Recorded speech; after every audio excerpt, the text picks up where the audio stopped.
বিসমিল্লাহির রাহমানির রাহিম।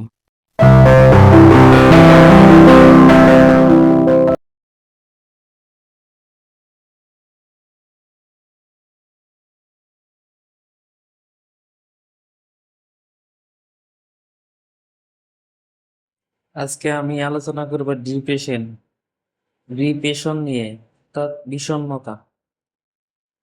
আজকে আমরা জানবো যে বিষণ্ণতা বা ডিপ্রেশন কি, কারণ, লক্ষণ এবং এর জন্য করণীয় এবং চিকিৎসা কি। তাহলে চলুন শুরু করি। প্রথমে আমরা জানি ডিপ্রেশনটা কি। ডিপ্রেশন শুধুমাত্র সাময়িক মন খারাপ নয়, এটি একটি গুরুতর মানসিক স্বাস্থ্য অবস্থা যা আপনার চিন্তা, অনুভূতি এবং কাজ করার পদ্ধতিকে প্রভাবিত করে। অর্থাৎ ডিপ্রেশনটা কি? অর্থাৎ মন খারাপ হওয়া, মন খারাপ হওয়া এবং পাশাপাশি আপনার মনের অবস্থা এমনভাবে তৈরি করে যে আপনার স্বাস্থ্যটাকেও সে খারাপ করে ফেলে।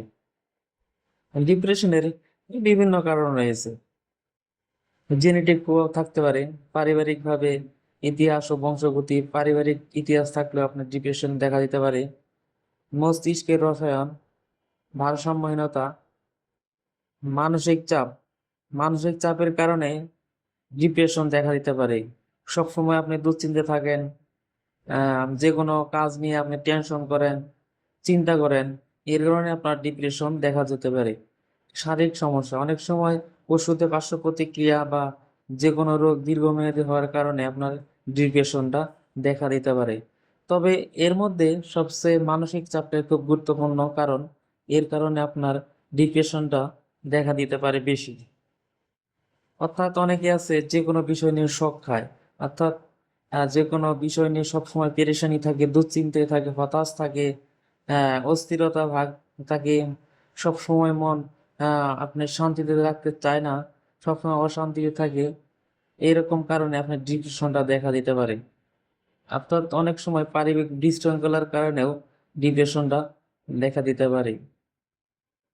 ডিপ্রেশনের সাধারণ লক্ষণের মধ্যে হচ্ছে আপনার ঘুম হবে না, ঘুমের সমস্যা থাকবে, খাবারে অনীহা থাকবে, মনোযোগ, যে কোনো কাজ আপনি মনোযোগ দিতে পারবেন না, চেষ্টা করলে আপনি মনোযোগের অভাব দেখবেন, মনোযোগ দিতে পারবেন না। আগ্রহ হারাবেন, যে কোনো আগ্রহ হারাবেন, কাজে আগ্রহ হারাবেন, সবসময় ক্লান্তি লাগবে, সর্বদা বিষণ্ণ থাকা, সব সময় আপনি মানে টেনশন যুক্ত থাকবেন, মুক্ত না। সবসময় অশান্তিতে মনে লাগবে, অশান্তি, কখনো ভালো লাগবে না, ঘুম সঠিকভাবে হবে না, আপনার খাওয়া দাওয়া ঠিকভাবে হবে না, অর্থাৎ আপনার কোনো কিছুতেই ভালো লাগবে না। প্রাথমিক চিকিৎসার মধ্যে আমি যা দেখছি তার মধ্যে হচ্ছে কথা বলুন। অর্থাৎ আপনার যে সমস্যা, আপনার যা পরিচিত বন্ধু বান্ধব, অর্থাৎ আপনার যে ঘনিষ্ঠতার লোকজন আছে তার সাথে শেয়ার করুন, তাহলে আপনার হালকা লাগবে। সাহায্য করুন, অর্থাৎ আপনার একজন বিশেষজ্ঞ পরামর্শ, ডাক্তারের পরামর্শ নিতে হবে, নিয়মিত ব্যায়াম করতে হবে, সুষম খাবার খেতে হবে। সবসময় মন ভালো রাখার জন্য আপনার কে চুপ করে থাকা যাবে না। সবসময় মনকে ভালো রাখার জন্য আপনার মন যেভাবে ভালো রাখে সেভাবে আপনাকে চলতে হবে, ব্যায়াম করতে হবে, একটু ঘুরতে হবে, একটু বন্ধু বান্ধবের সাথে আড্ডা দিতে হবে। একদম চুপ করে বসে থাকলে আপনার সমস্যা কখনোই ভালো হবে না, বরঞ্চ আরো ধীরে ধীরে সমস্যাটা আরো ডিপ্রেশনটা আরো বেশি জোরালো ভাবে চলে যাবে। হোমিওপ্যাথিক চিকিৎসায় ডিপ্রেশন নিরসনে অনেক ভালো একটি নিরাপদ পদ্ধতি।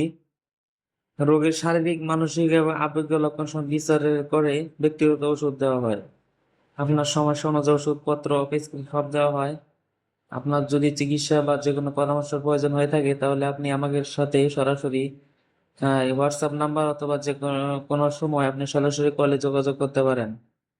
আশা করি আপনার সমস্যা থেকে আপনি অতি দ্রুত আরোগ্য লাভ করবেন এবং একজন সুস্থ লাইফস্টাইল নিয়ে আপনি আপনার জীবনযাপন শুরু করতে পারবেন। চিকিৎসা নিয়ে সুস্থ থাকুন, এই কামনায় আজকে শেষ করছি আমাদের আজকের এই বিষয়, ডিপ্রেশন বিষয়টি। আশা করি সবাই ভালো থাকবেন, সুস্থ থাকবেন। ধন্যবাদ।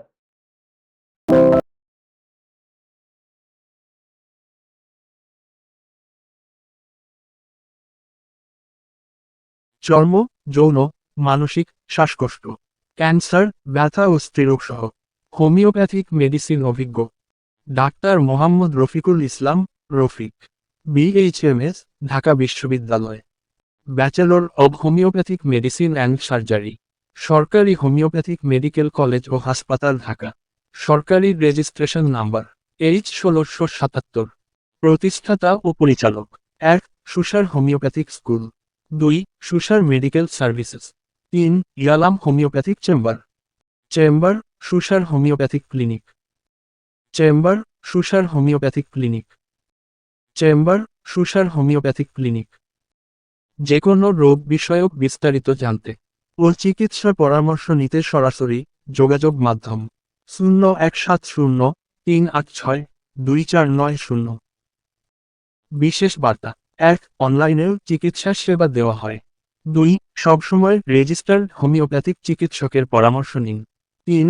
নিজে সুস্থ থাকুন, পরিবারকে সুস্থ রাখুন। ধন্যবাদ।